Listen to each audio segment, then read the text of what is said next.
Hello? Can you let me in? I'm the Glentoran manager. Can you let me in? It says no pedestrians permitted, but I'm the manager. But we're kind of stuck at the gates. Hello? Can someone let me in? We got a game today. Please. Anybody want to let me in? So, this is the closest I think we're going to get to getting into the stadium via Google Maps. I thought I would show you the view of the stadium from Google Maps, but apparently this is the closest we can get to it in Google Maps. We can get to the front gate, but yeah, that's about it really. So we're kind of stuck in an alley, looking over into the stadium, but that's as much as we can really see. But I did prepare because I knew that we were going to be able to have a look. But that is the view of the stadium. I'll zoom in for you so you can see that is the stadium. So where were we? We were kind of, I don't know, in a street corner around here somewhere trying to get in. But that's the stadium. We've got one big stand followed by the oval, which is very aptly named, I would say, because that is the shape of the stadium. So I thought I'd show you off how the stadium looks as we get into our summer transfer window and the first game of our league season.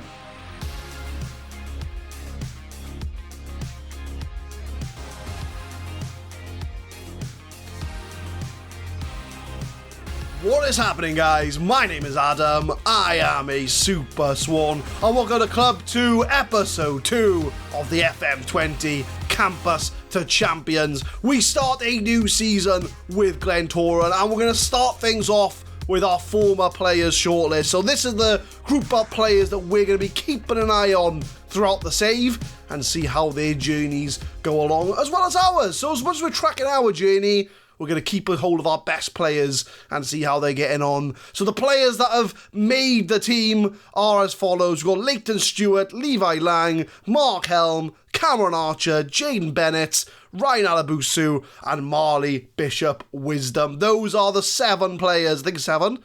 2, 3, yeah, 7. 7 players we're going to be keeping an eye on. So every time we change club, we'll come back to this shortlist and see how these players are getting on. So have a quick look through here. Leighton Stewart, he was our striker. He went to Notts County. Levi Lang went to Cambridge. Mark Helm went to Mansfield. Cameron Archer snapped up by TNS. And of course, Bennett, Alabusu, and Marley Bishop Wisdom all at Swansea Uni. So all former players we're going to be keeping an eye on during this save. So we will play one game today for sure. Depending on how long we go on, we may play a second. So as we are in a start of a new season, we have done some transfers at Glentoran. And as you can see from the first 2 names, we have raided our former club of their players. We start off with Tom Price from Swansea Uni. With our tactic, we did need a ball-winning midfielder. And I thought, we already know Tom Price is a good ball-winning midfielder.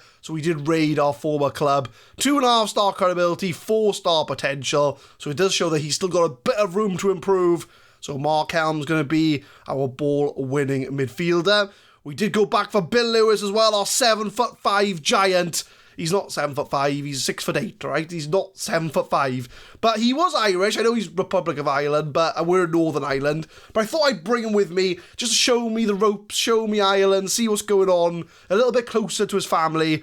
So we are looking to bring Bill Lewis in. He can play right back or centre back. 3.5-star current ability, 5-star potential. We got him in from Cardiff Met Uni a few seasons back, played 52 games for Swansea Uni, and now he's going to be with us at Glentoran as well. Very solid player, looks to have some very good potential.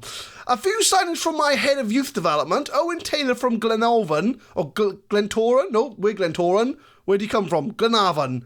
That sounds very Welsh, but it's an Irish team, I swear. So we've come from Glenavon. He's 2-star current ability, 4-star potential. He is in our first team, but I don't think we're going to be seeing him much this season. But our head of youth development is going out and making some signings. The next 2 are mine. We did sign Sean Banks from Liverpool on a free transfer released by Liverpool. He is a centre midfielder, and he's a 3.5-star current ability, 5-star potential. So we did go back and look at all the released youth players from the Premier League club. Still a very good tactic to sign good players. And Sean Banks comes in to play in the midfield. He's going to be joined by John Chukwudi, released by Arsenal. He's going to be more of an advanced playmaker, so he's going to be playing attacking midfield as opposed to centre mid. But he's another 4-star current ability, 5-star potential, very solid player. I think it's a step up from the players I think we were getting at Swansea Uni. A lot more yellows involved rather than the amateur contracts we were offering. Another youth development signing, Peter McParland from Glentoran. He's a 2-star current ability, 4-star potential. He's in our second squad, so I don't think we'll be seeing him this season. But he's another winger that my head of youth development has gone out to sign. Josh Daniels is one of mine. He's a winger, 3.5-star current ability, 4-star potential. I did notice that we didn't have many wingers in the side, so I have brought him in because he can play both on the right and on the left. So it was very good to get him in. So Josh Daniels, he's going to be one of our key wingers this season. And I think this Neil Rooney, he's a head of youth development signing. 1.5-star current ability. Not the best potential, but we got him in from Newry City AFC. As far as outs go, nothing major. Just a bunch of loans for our youth development signings. So they've all gone out on loan. And as far as the wage budget goes, we are literally bang on the wage budget. We're £5 over at the moment, but I do have a youth player going to be going out on loan fairly soon. So we will be literally bang on the wage budget, which is part of our club vision. He says he wants us to work within the wage budget. So we do have to make sure we don't go overboard and sort of tip the scales in the wrong direction. So once he goes out, we will be literally on 7,975 for wages. So we've done the best bit. We've got our wage budget under control. I'm hoping that we can start the season pretty well with our new signings. So I do look at the season preview for this year. We are 5th favourites for the league, 8-1. So we are a fairly strong side in the Danske Bank Premiership, the Northern Ireland Premier Division. No players in the Dream 11 though, so there are players out there better than what we have. And we are the only new manager coming in this season, even though we did kind of play the Europa League qualifier last year. But 5th place, the board want top half. So if we can get top 6, it's the same as Wales. We got the split, and we need to get ahead of the split. So if we can do that, we will be in very good position with the board. So that's 5th places. I'll take 5th. If you offer me 5th at the start of the season, I will take it. We've got Crusaders, Glenavon, Linfield, and of course Larne are the heavy hitters of Northern Ireland. So we got to keep an eye on them. And Linfield, our local rivals, our fierce rivals, Linfield, we need to keep an eye on as well. So other than that, that's as much as I've really got to catch you up on in the summer. And the tactics we are going to be going for this season, if I go to tactics, we're going to be going with 2 different tactics. If we're the favourites, we're going to go gegenpressing with an advanced playmaker. If we're, under the cosh, we can go to a half-back and give us a little bit more defence. But with both sides, we're going with wingers. They're going to be cutting inside. So the likes of Daniels are going to be cutting inside here. Fraser is going to be supporting McDade as well. This is going to give room for our wing-backs to push up to help with the width. And that's going to be the key to success this season. So that's a very brief overview of what I'm going to be doing with the tactics. And as I look at the schedule, we will be definitely showing off Warren Point Town today. If we've got enough time, we'll show Cliftonville.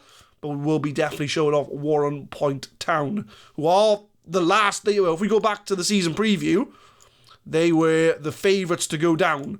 So there should be a fairly straightforward victory. But who knows in this division. So something I've just noticed as well is you can actually see the salary per annum, which is the salary per year. So Warren Point Down have a salary of 102,000. Ours is 414. So we do have a decent budget. If we look at our teams around us, Coleraine 278, that's less than us. Crusaders 413, exactly the same.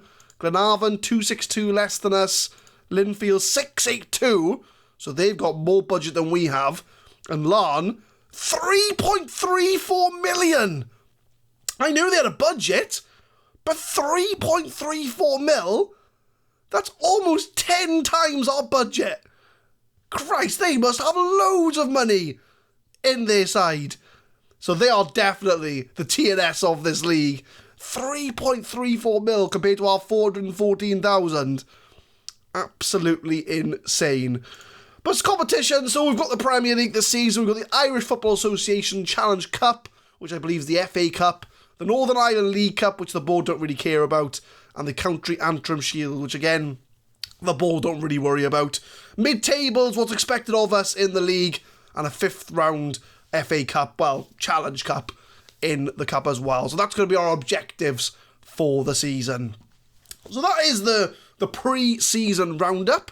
So without further ado, let's get into the game. So the first game of the season, this is the lineup. We've got Neeson in goal, Thompson, Rooney, Lewis and McCann at the back, Banks and Price in the middle, with Daniel, Chukwudi and Fraser in the attacking positions, and Robbie McDade starts up front, and our exciting youngster Glenn Green. This is someone we're going to be keeping an eye on in the save. You know, he's already going to be on the shortlist for when we move on. 16 years old, 3-star current ability, 5-star potential. He's got amazing stats for a striker. He is right-footed, so I am going to train him to be a left winger so he can play inside forward. But Glenn Green's on the bench, and our 16-year-old is waiting to take advantage. So we're going to give 2 squad players numbers. So we'll give them 23 and 24, because why not? You know, give them 23 and 24. I never give out number 12, because the number 12 shirt is for the fans. It's a superstition I have. I never give it out. But Warren Point Town, they are favourites to finish bottom of this league. We are away from home, so we don't want to go too harsh on them. So I want to say it's over to you now. Have a good one tonight. I can say I have faith in you. You have what it takes. Some of the players are happy. And we're going to get straight into our first game of the season. Warren Point Town against Glentoran in the Northern Ireland Premiership. It's the first proper league game in charge of Glentoran. 28 minutes, first high of the game. Warren Point Town have not had a single shot. It's been all us. And it's off the line, and Robbie McDade gets the first goal for Glentoran. We had 9 shots, 5 on target, 66% possession. We've dominated this game, and Robbie McDade has shown that domination can turn into goals. Thompson whips in the box, he has a header, the goalie fumbles at it, but McDade is first on the scene to get the rebound, and we are 1-0 up.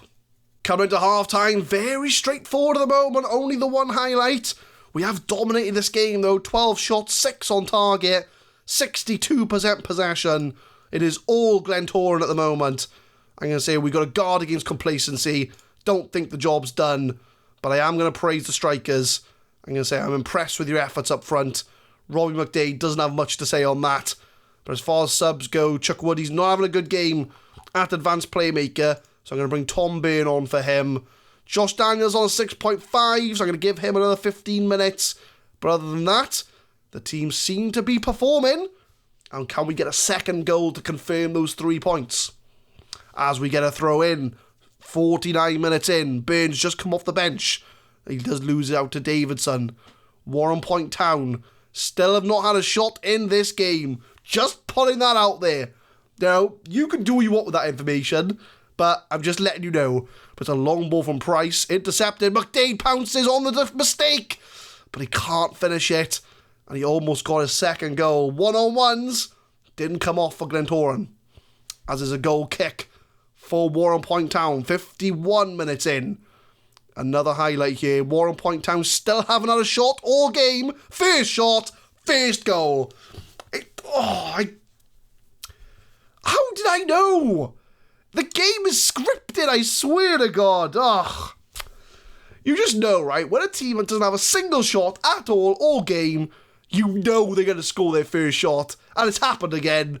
I mean, how many times has this happened to me in this series where the teams don't score and then they have one shot and score a goal? 1-1 as we get a free kick from Daniels off the post and wide. Goal kick from the free kick. It's all happening.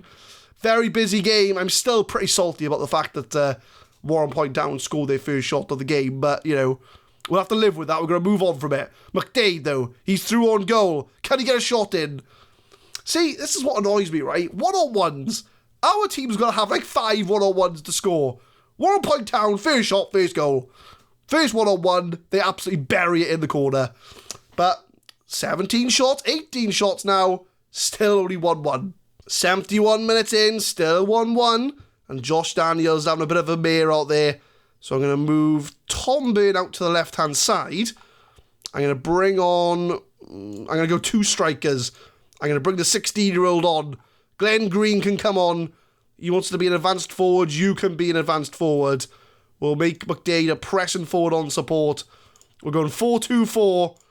We're not going to play out defence anymore. Yeah, we're going to play into space. Go a bit more direct. Shoot on sight. We're going to take long kicks. Distribute quickly. We're going to push everyone up to try and find this goal. And we have had 22 shots, 13 on target, 61% possession, and it's still only 1-1. 78 minutes, Bill Lewis, the 7'5" monster at the back, starts the move as we play it all the way back to the goalkeeper. I'm going to be very annoyed if we don't win this game, as we've had 2 clear-cut chances, 3 half chances, 23 shots. We've only scored 1 goal. As Warren Point Town have had 1 shot, scored 1 goal with a 1 half chance. As Tom Byrne beats his man, blasts it over the bar. 10 minutes to go. Coming up to full time. What a joke this game has been. We've had 32 shots, 17 on target. And you're telling me we cannot find a winner. And they've had 1 shot on target all game and scored it. For the longest time, they've only had 1 shot all game. And we're not going to win this game. As Thompson floats in the box, Tom Byrne, McDade loses the ball. We've got about 10 seconds to go. And Warren Point Town are on the attack. Griffin, it goes out for a throw. We should have won this game. We should have won this game. Unbelievable. A 1-1 draw in the first game of the season. Not acceptable. Not acceptable at all. It's floated in the box. We're waiting for the full-time whistle here. As Warren Point Town must be loving. Look at those stats. 33 shots. 18 on target. They had 1 shot on target all game. And they scored it. Unbelievable. Unbelievable. Very disappointed. Aggressive. Not good enough. Boys, what was that? I know it's our first game of the season, but we should have won that game. We should have won that game. There's no excuse to why we should not have won that game. But it's 1-1. Bill Lewis makes his debut. I am going to praise Thompson. I say, you did well. Your defensive work was good. I think that's going to be the only game we show off today, because they're looking at the time, otherwise it's going to go on too long. But first game of the season, a bit of a disappointing draw. Not going to lie to you. We dominated the game and we should have won. But that's the way it goes sometimes. We can't win them all. We just got to move on and maybe slightly tweak the tactics a bit to get it to work. So first game, we do pick up a draw. And I think what we'll do is we will come back around about... I think we'll come back because I obviously want to push on a bit. So we're going to come back maybe for Glenavon and Linfield. So we'll come back for a rival game against Linfield. So we'll have a good chunk of the season. Because, we want to... I think it does split in 2. So if I look at the competitions, there's 11 teams. So I imagine it'd be 22 games before the split. So if I look at the rules here, let's have a look. So number of teams, 12. So league split in 2 after 33 games. That's interesting. So we play each other 3 times and then it splits. Okay. So instead of it being like we play each other home and away and then split, we play each other 3 times and then it splits, I think. 33 games. Yeah. It must be. Let me just double check the schedule. Do we play a team 3 times? Well, hang on, check with who we just played. Warren Point Town. 1, 2, yeah. So we play them, so we play 3 times, and then we split. I would imagine for the last games of the season. If I look at the league table last year, you're watching me work out the league now. So 38, yes. And then you play once, each other team once. Right, okay, makes sense. So basically, you play every side 3 times, it splits, and then you play 5 more games at the end of the season against the teams that are in the top split or bottom split. Right, okay, makes sense, cool. So yeah, we'll come back around November for Glentoran and Linfield. So we're going to have a good 1, 2, 3, 4, 5, 6, 7, 8, 9, 10, 11. So maybe that's a bit, that's a bit too far away. I don't want to do that. That's a bit too far away. We'll come back. When do we play Linfield? That's a bit too close. What we'll do, we'll come back somewhere. We'll probably come back for maybe Ballymena United and Cliftonville, because that'll be, I think, the first amount of games just to see where we are. So yeah, we'll come back at the end of September just to see where we are in the league. But first game done, disappointing draw, but we're going to come back. And I think as long as we're in the top 6, we'll be happy, because top half is the aim, or mid-table is the aim. So if I can get top 6, I'll be very, very happy. But leave a like if you enjoy, guys. Subscribe to the channel for more Football Manager 2020 content. We will be uploading Campus to Champions every Monday, Wednesday and Friday, 6 PM GMT. And tune in next time for episode 3 with Glentoran. See whereabouts we are in the league, see what kind of side we are as we prepare for our first year in Northern Ireland. Thank you very much for watching.